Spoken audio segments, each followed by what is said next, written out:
Israel is a small country, but nothing about it feels small. Here, distances are short, yet history is vast. You can cross landscapes in hours, but step across centuries in a single street.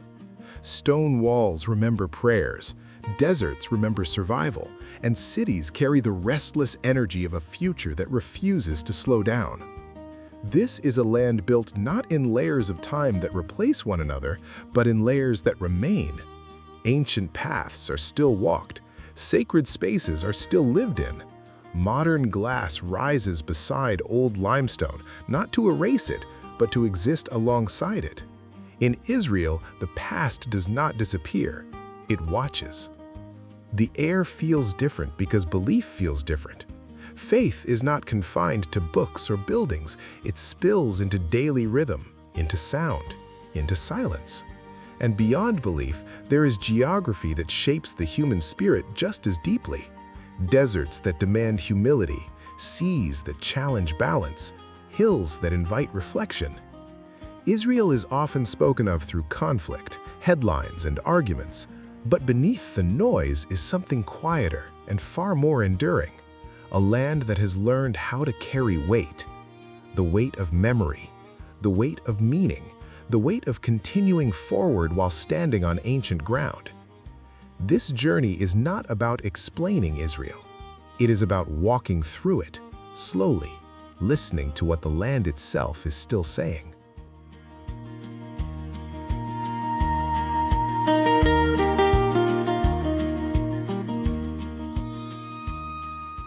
Jerusalem is made of limestone and light.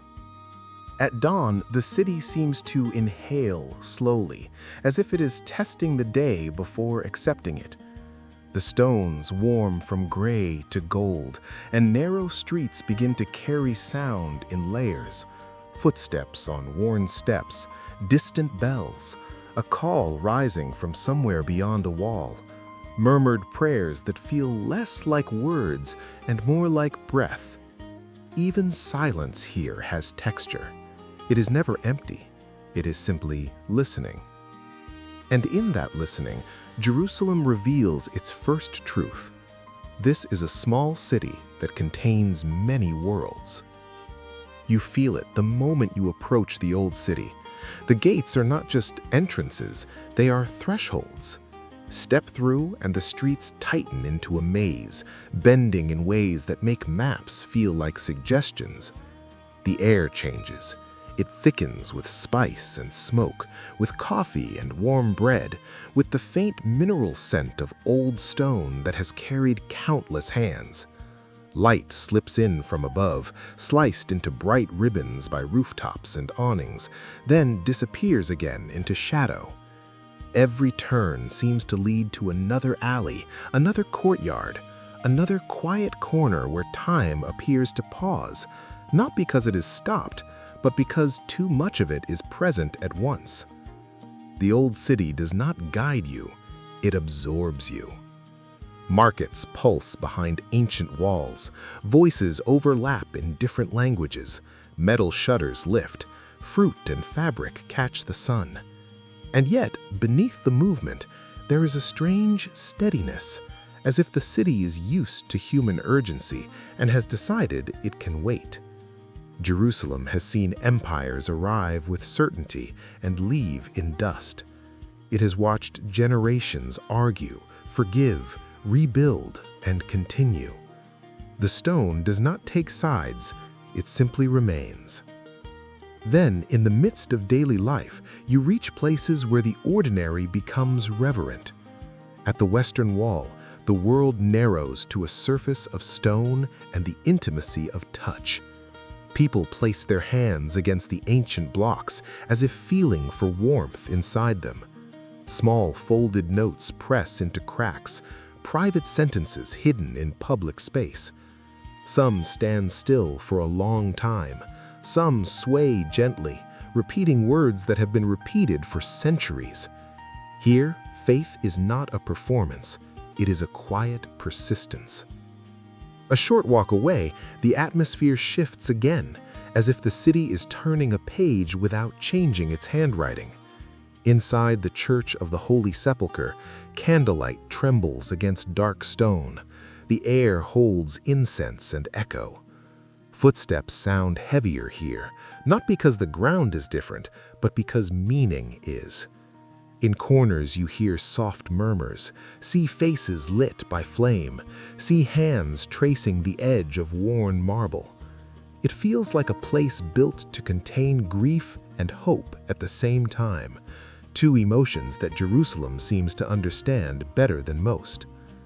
And then, from certain angles, you catch the dome of the rock, not always as a destination, but as a presence, its golden dome rising above the city like a marker in the sky, a point of reference that makes distances feel smaller and history feel larger. In the changing light, it can look almost unreal, as if it belongs to another layer of time hovering above this one. People glance up, adjust their path, continue walking. In Jerusalem, the sacred is not separate from the street, it lives beside it. This is what makes the city so difficult to summarize and so impossible to forget. Jerusalem is not only a place, it is a map of memory, drawn in stone and carried in sound. It is a city where belief shapes the air, where the past does not sit behind glass, and where daily life unfolds in the shadow of meanings that are older than any modern argument. Here, people do not only live, they believe. And as the sun climbs higher, washing the limestone in brighter gold, you begin to understand why Jerusalem feels less like a chapter and more like a whole book written on top of itself. Here, time doesn't pass, it layers.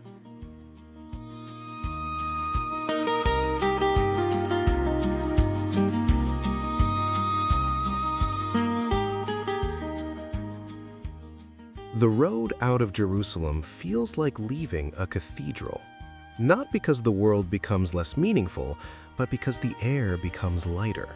The stone softens into distance, the hills widen, and then, almost suddenly, the Mediterranean appears, bright and open, as if the horizon has been unfastened. Tel Aviv meets you with sunlight. The city is not built to echo, it is built to move. Waves roll in with a steady rhythm, and along the promenade, life flows in continuous lines. Cyclists gliding past, runners pacing the shoreline, families drifting between cafes and the beach with the ease of people who have learned how to live outdoors. Here, the soundtrack is different. Water, traffic, laughter, music leaking from open windows. It is not quiet like Jerusalem. It is alive in a newer way. Tel Aviv carries a confidence that feels modern, restless, and practical at the same time. The streets are wide enough to breathe. The cafes are full, not with ceremony, but with daily habit. People meet, talk, work, argue, shrug, and continue. The city's energy is not performative, it is functional. It feels like a place that does not have time to stand still, even when it is standing in the same sun. And yet, beneath the beach light and the modern pace, Tel Aviv holds something that quietly shapes its identity, the White City. At first glance, the Bauhaus buildings can look almost too simple. White facades, clean lines, rounded balconies, long windows designed for air and shade. But as you walk through the streets where they gather, the simplicity begins to feel intentional, even philosophical.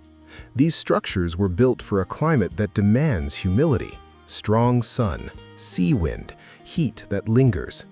Architecture here is not decoration, it is adaptation. The buildings catch light and break it into softer shapes. Shadows curve along balconies. The city's white surfaces reflect heat away, refusing to absorb excess. You begin to see how design becomes a way of thinking, clear, rational, forward-looking, a belief that the future can be shaped with planning, with geometry, with choices that serve everyday life rather than impressing from a distance. This is why Tel Aviv matters in a documentary about Israel. because Israel is often introduced through ancient stories, through holy places and old arguments, through images of stone and memory. Tel Aviv disrupts that. It insists on the present. It shows a country that is not only carrying history, but also building tomorrow, hour by hour, street by street, conversation by conversation. In Tel Aviv, you feel the urgency of now. And still, the contrast is never far away. It can be startling to realize that this city of beaches and Bauhaus sits only a short journey from Jerusalem's layered silence. A few hours of travel, and the atmosphere can change completely, like switching from a parchment page to a glowing screen. The difference is not only visual, it is emotional. Jerusalem asks you to slow down. Tel Aviv asks you to keep moving. Two worlds, one land. And that's where Israel's character becomes clearer. It is not a single narrative, it is a tension held in the same space. Devotion and ambition, tradition and experiment, weight and speed. Tel Aviv does not replace Jerusalem, it exists beside it, proving that the country's identity is not frozen in any one era. But as the sun drops toward the sea and the city's light turns warmer, another truth begins to surface. Beyond the shoreline, beyond the cafes and architecture, Israel's landscape still waits, older than any building, harsher than any city rhythm. The desert remains, patient and unmoved, like a reminder written in sand and stone. Modern life can run fast, but the land can still slow you down. Before sunrise, the desert is not dramatic. It is quiet, almost blank, an enormous space holding its breath. The air is cold in a way that surprises you, and the darkness feels clean, as if it has been rinsed of everything unnecessary. You start walking with a headlamp and a small circle of light, the beam catching stones, dust, and the occasional uneven step that forces your body to pay attention. Wind moves across the slope with no apology. It slides around rock and through gaps, testing your balance, tugging at your jacket, reminding you that the desert does not care whether you are ready. Your footsteps become the only steady sound, and your mind narrows to simple things. The next step, the next bend, the gradual rise that makes your legs burn just enough to feel alive. Then, the horizon changes. A thin line of light appears, and the sky begins to open, gray into blue, blue into pale gold. The desert, once invisible, reveals itself in layers, ridges, dry valleys, distant cliffs, and above it all, Masada emerges like a silhouette cut from stone. It does not look welcoming, it looks inevitable. The fortress sits on a high plateau, steep-sided and isolated, as if the mountain itself decided to become a wall. From below, it can feel impossible to reach, too far, too sharp, too exposed. That is part of its power. Masada is not merely a historical site placed on a mountain, it is a statement written into geography. When you finally reach the top, the world feels wider and harsher at the same time. The wind is stronger up here, the light is clearer, and the desert spreads out in every direction with a kind of indifferent honesty. There is no softness, no shelter, no visual distraction, just scale, just distance, just the blunt truth of land that has survived without asking to be loved. Masada's history is often told with intensity because it is tied to themes that people everywhere understand: siege, resistance, survival, the limits of human endurance. Without turning it into argument, you can still feel why it matters. The ruins, stone walls, remnants of buildings, the outlines of ancient planning carry the weight of people who once believed this height could protect them. That belief was not only military, it was psychological. If you can stand above the desert, perhaps you can stand above fear. But the desert does not disappear when you climb. It only becomes more visible. Looking down from Masada, you realize how small a human presence truly is. Paths look like scratches, structures look like fragments. The horizon keeps going as if it has no reason to stop. In that view, history becomes less like a story and more like a human effort, an attempt to hold meaning in a place that offers no comfort by default. And yet, this is why Masada stays with you, because it transforms landscape into mindset. It teaches you that survival is not always about defeating something. Sometimes it is about enduring it, day after day, wind after wind, heat after heat, until endurance becomes identity. In a modern world that often seeks convenience, Masada offers something older, quieter, and more demanding. The reminder that certain places were never designed to make you feel safe. They were designed to make you awake. As the sun climbs higher, the stone warms and shadows retreat into the edges of ruined walls. Visitors begin to arrive, voices returning to the plateau. But the feeling remains, anchored in the height, the exposure, the emptiness beyond the cliffs. Some places don't teach comfort. They teach endurance.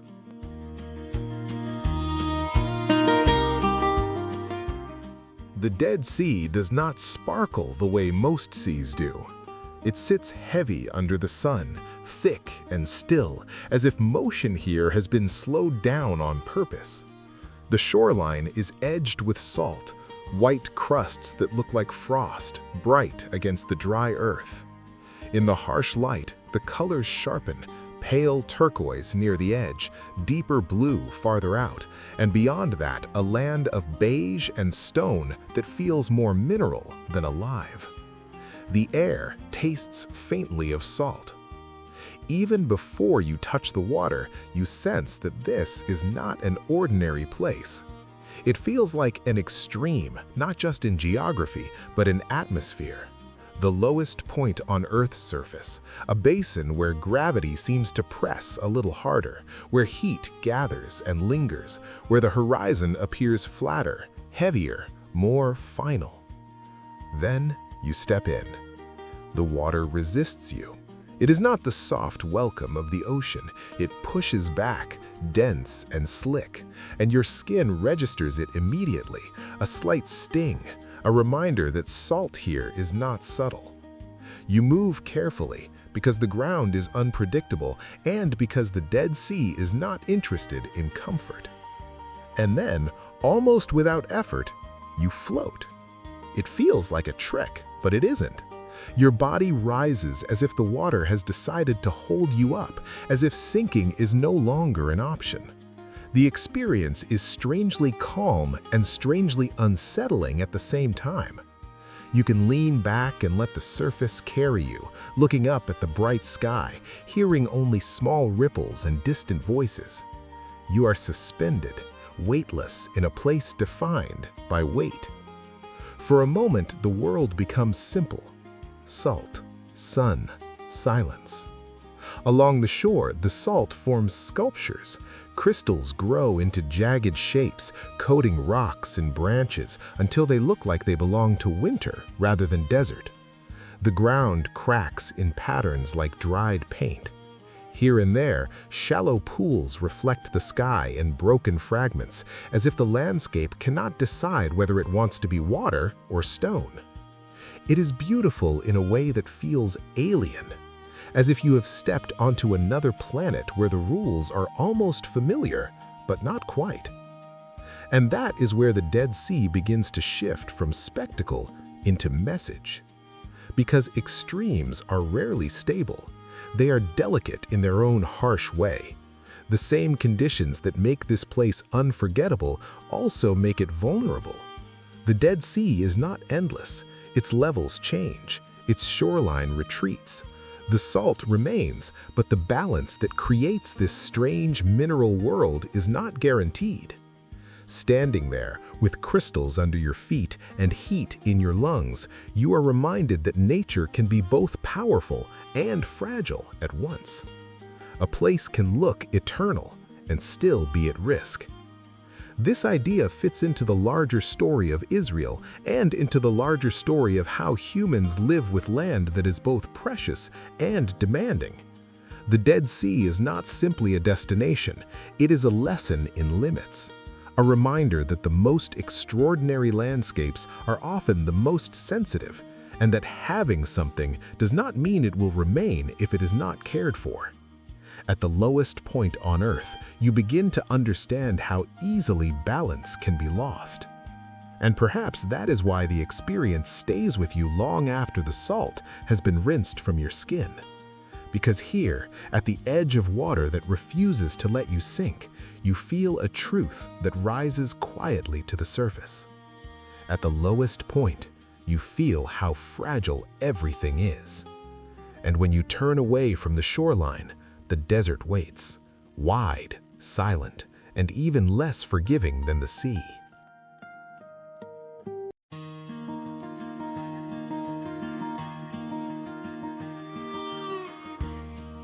The Negev does not greet you.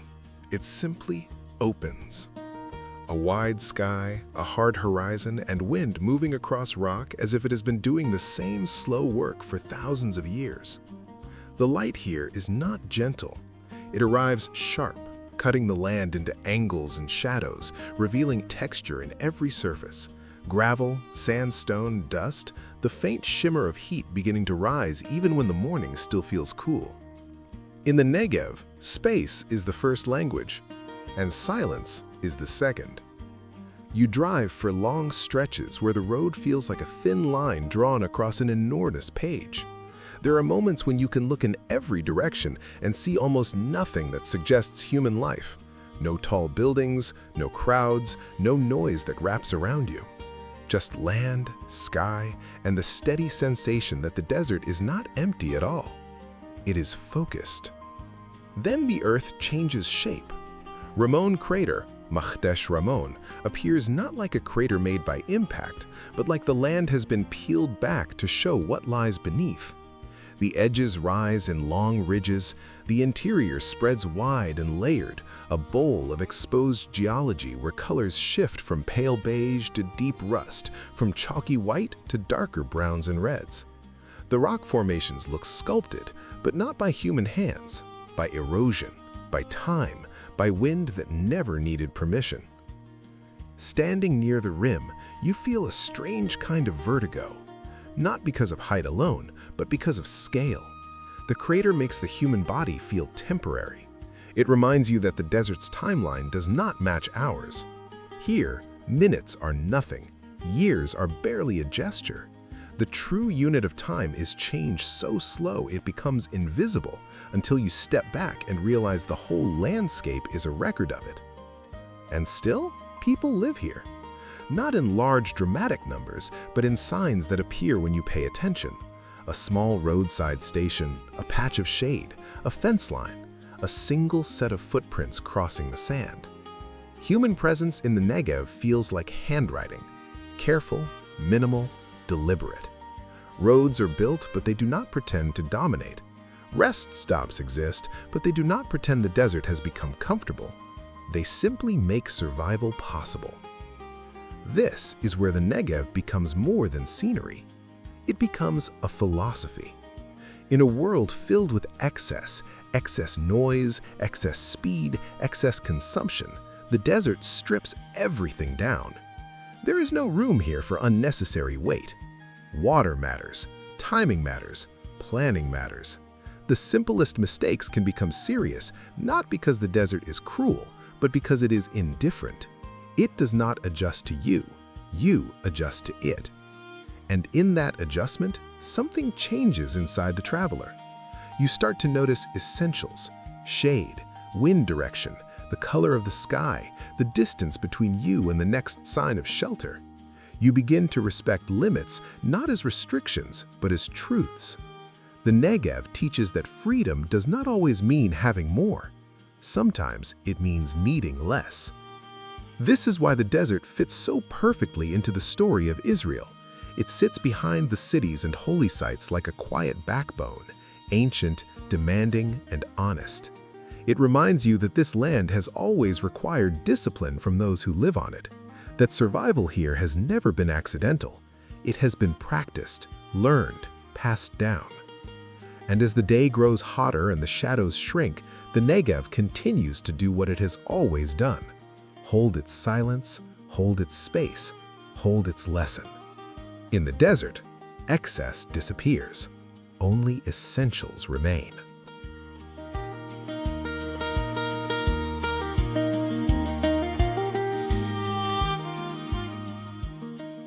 Leaving the Negev feels like stepping out of a tightened fist. The air softens, the horizon gains color, the harsh geometry of rock gives way to gentler lines, and then, almost unexpectedly, water appears, calm and blue, as if the land has decided to breathe. The Sea of Galilee is not an ocean. It does not roar, it does not overwhelm. It rests. In the early light, the surface can look like a sheet of glass, broken only by small ripples and the paths of birds cutting low across the lake. Hills roll around the shoreline in quiet curves, and the villages nearby seem to sit in a slower rhythm. Houses, trees, narrow roads, boats pulled close as if they belong to the land as much as to the water. The green here feels different from the green of distant forests. It feels concentrated, precious, as if the landscape knows what it costs to stay alive in a region where dryness is never far away. Sound changes here too. Instead of wind scraping stone, you hear soft waves, distant voices, a bird call that hangs briefly in the air and then disappears. Even the breeze feels gentler, as if it has learned to move without urgency. After the desert, this calm can feel almost emotional, like relief that you didn't realize you were holding back. And yet, the lake is not only a place of rest. It is a place of meaning. The roads around the Sea of Galilee are often described as sacred, not because they are separate from everyday life, but because everyday life has walked them for centuries with a sense of significance. You can feel it without needing to argue it. Pilgrims come quietly. Locals pass through with routine familiarity. The shoreline holds stories the way the water holds light, steadily, without announcement. In Israel, faith is often loud in the headlines. Here, it can be quiet. Here, the sacred is not necessarily spectacle. It is proximity. It is the feeling that a landscape can carry memory without becoming a museum, that people can continue living, working, eating, laughing, while history remains present in the background like a familiar silhouette. This is why the Sea of Galilee matters in the structure of the journey. Israel is a land of contrasts, stone and glass, desert and city, ancient weight and modern speed. But if you only film contrasts, you miss the spaces between them, the pauses, the breathing rooms, the places where the country's intensity softens into contemplation. Galilee offers that pause. It invites you to slow down, not because it forces you, but because it makes slowing down feel natural. The hills do not challenge you like Masada. The water does not shock you like the Dead Sea.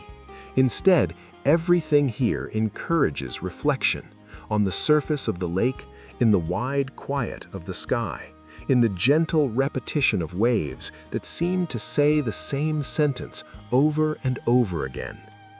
And perhaps that repetition is the point. In a land where history can feel heavy, this is a place where it feels like reflection, something you can look into, something that changes with the light, something that remains even as you move.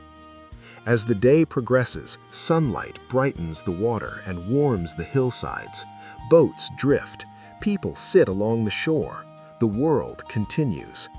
But you leave with a different kind of silence than the desert gave you. Not the silence of survival, the silence of thought.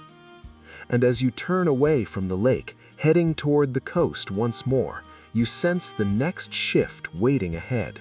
Stone returning, sea returning, and the traces of empires written into walls. Because the journey is about to enter another layer.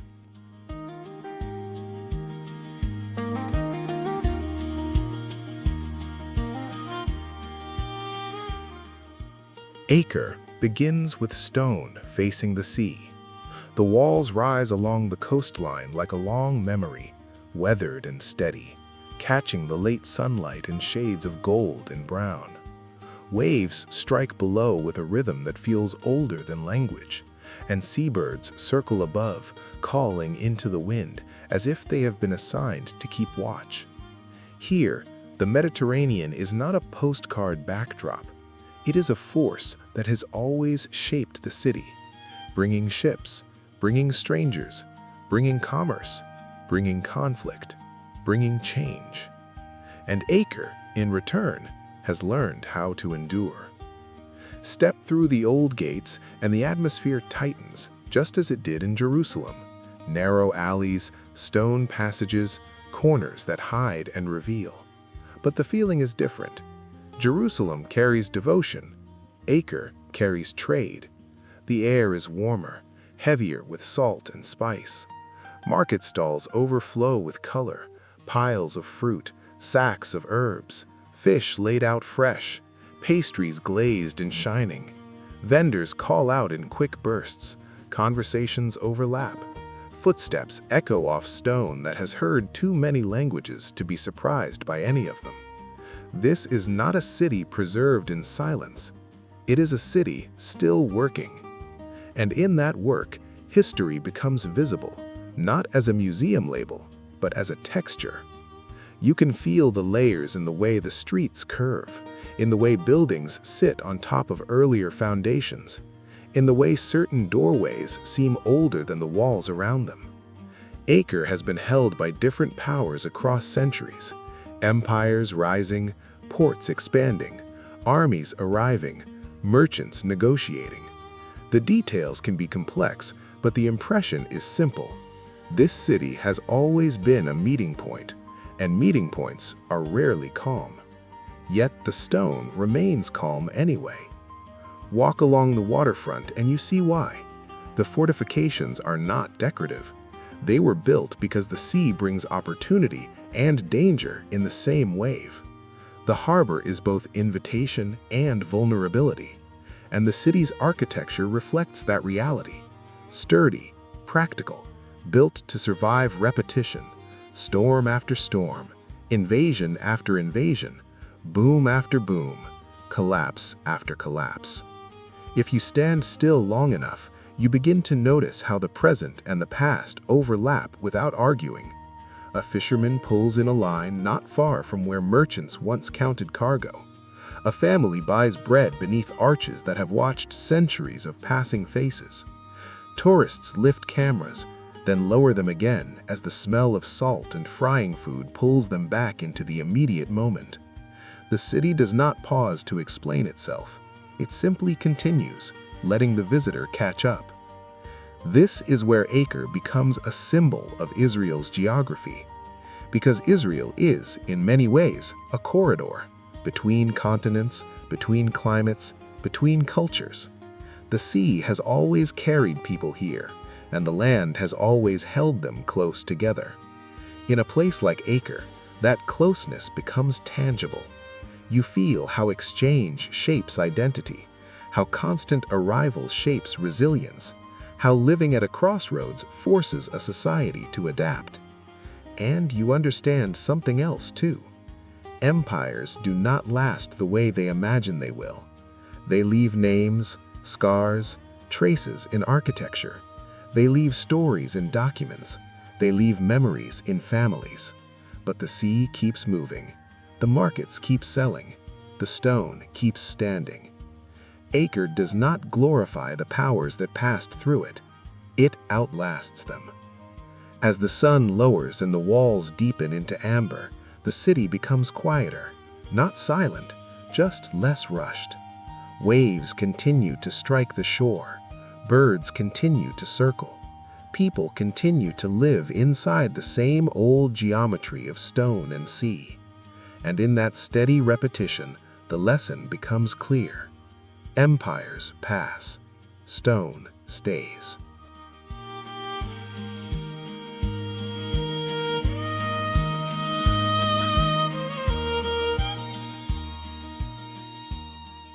Israel can feel like a place where the camera never stops adjusting. One moment, you are inside Jerusalem's stone corridors, where time presses close and meaning seems to live in the air. The next, you are under Tel Aviv's open sky, where the Mediterranean light turns everything brighter, faster, more immediate. And then the land shifts again, into the hard silence of Masada, the mineral stillness of the Dead Sea, the vast emptiness of the Negev, the soft breathing space of Galilee, the sea-salted walls of Acre. These are not separate worlds. They are layers. Israel is small on a map, but it carries a scale that is not measured in kilometers.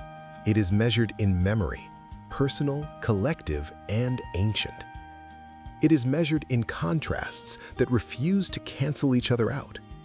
Here, modern life does not erase the past, and the past does not freeze the present. The two exist in tension, sometimes uncomfortable, sometimes beautiful, always alive. In a country like this, it is easy to focus on what is loud: headlines, arguments, the sharp edges of identity. But the land itself tells a quieter story.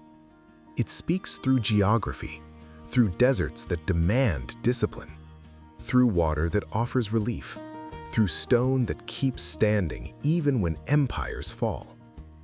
It speaks through the rhythm of people who continue to live, work, pray, build, and adapt within the same narrow space. That adaptation is the deeper continuity. Because Israel's most enduring feature is not any single monument or skyline. It is the fact that life continues on ancient ground, without turning it into a museum. Markets still sell under old arches. Families still gather near historic walls. Cities still expand toward the sea. Roads still connect places that feel emotionally far apart, yet physically close. This is a land that carries weight, not as a performance, but as a responsibility. And perhaps that is what stays with you after the journey ends, the understanding that Israel cannot be reduced to one story. It is a collage of stories layered on top of one another: faith and modernity, endurance and reinvention, silence and speed, held together by the land itself. You don't leave with a single conclusion. You leave with a sense of depth. Because Israel is not only a destination to visit, it is a place that asks you to look again, to listen longer, to accept complexity without needing to solve it. And in the end, the simplest truth feels like the strongest one. In Israel, the land doesn't just hold history, it lives it.